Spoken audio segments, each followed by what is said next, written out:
guys, welcome to my first Balisong video. It's not the first video I've ever made. I have another channel where I talk about a bunch of other stuff, but this is the start of this channel. Today's topic is the Glidr Arctic, and I want to talk about this because I have some interesting feelings. First of all, right out of the box, this thing is an amazing flipper. The tolerances are super tight, the action is super nice and super smooth, and the weight is perfectly balanced. But that's not what I'm here to talk about. What I'm here to talk about is how I think people are misusing this knife. Because I think the Glidr Arctic is one of, if not the best beater balisong on the market. So let's start from the bottom, right? Let's start with the handles. These handles are beautiful. First of all, the color is amazing. They're anodized aluminum, which should come as a surprise to no one because that's a standard for balis in this price range. But the main thing about these handles that is really, really important is that they are very smooth and they don't have much texture to them. Now, first off, we can start with the bad part of that. This knife is slippery. Of course, that's my main complaint, and anyone else who has this knife will tell you the exact same thing. That is the main issue. However, that slipperiness does come with its benefits. Now, I would like to see some better texture milling on the handles. That is something that could always be improved. But when it comes to the actual shape of these handles, that's where things start to get interesting. First of all, they are incredibly well-rounded. While still being square-shaped handles, these are some of the smoothest and most comfortable handles I've ever tried in a balisong. The smoothest of the handles means that you can use this knife for hours and hours and hours and learn everything you need to learn or practice as much as you want without any fatigue or any pain in your hands. Another thing is that this knife doesn't have any major cutouts or any major carving. Now, of course, that increases the slipperiness, but that means that this knife has no real weak points. Think of something like the Mako. The Mako has those gill cutouts that are causing a lot of problems for people. A lot of people are having their Mako's handles snap in half. Where on something like this, that just doesn't happen. These handles are a solid slab of aluminum, and that means that unless you put them in a machine and it does it for you, I really don't see how you could ever break it.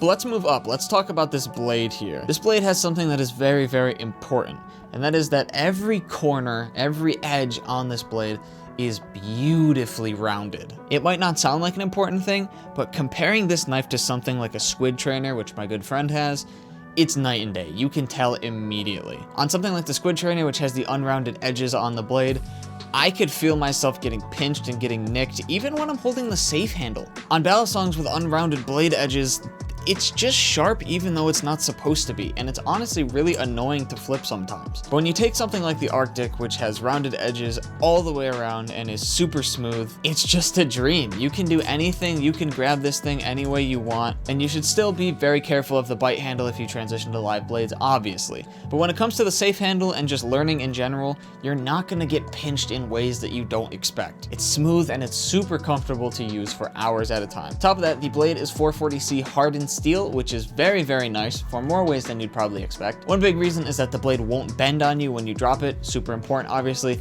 but the biggest reason is because over time your knife won't develop any handle slap. What happens with handle slap is that the tang pins will eat into the Z nipple at the bottom of the blade and actually cause the handles to slap together. Now, this is very annoying to deal with when you're flipping, so having a knife that will not do that is super important. And there's even some little things like the fact that the pivot hardware is also hardened steel, meaning that you can't really strip it as long as you're using good tools and doing it properly. Everything from the pivot hardware to the blade to the all-around smoothness of this knife lends itself to some very, very long use sessions. I've sat there with this knife in my hand just watching YouTube videos doing tricks for hours at a time, and I've not been uncomfortable during any of it. And that's where I think this knife starts to really shine. This knife is the most comfortable knife I have ever tried to use for hours at a time, days on end, to really get into the hobby and to really learn as much as I can. This thing is so comfortable and it makes it beautiful to flip all the time anywhere you are, no matter the situation. The hardened steel blade and the thick chunks of aluminum for the sandwich handles make this thing incredibly durable.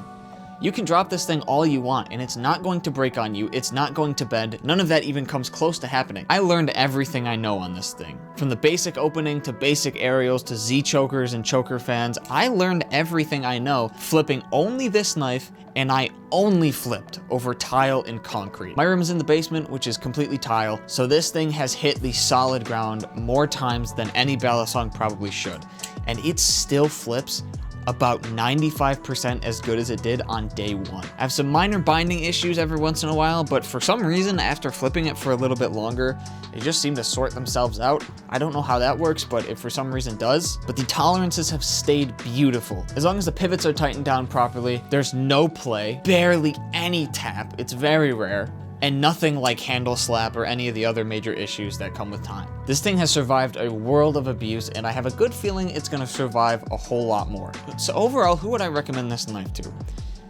So this knife is very pretty, right? They come in a lot of pretty colors, meaning you can keep it as a showcase knife. You can keep it in your collection just to show people and have them go, ooh, pretty. But when it really comes down to it, who I would recommend this knife to are people who flip a lot and people who flip often. If you want to keep a Balisong in your bag just to take with you wherever you go and to have on you all the time, you could flip over concrete, gravel, stones, dirt, grass, everything you can think of, I would highly recommend this. The simplicity of the handle design and the hardened blade means that this thing is not going to break on you, and it's going to last you no matter where you throw it, no matter what you throw at it, and no matter how many times you drop it. If you need a beater and you need something that's going to last you a while, the Glidr Arctic is 100%, in my opinion, the best knife you can get in this price range that'll do that for you. I swear, you could drop this thing off a building and it would still flip perfectly fine. But I really love this thing. It's held up through more abuse than you can even imagine. But overall, if you need a beater or you're just learning and you want a knife that you can use for a long time and abuse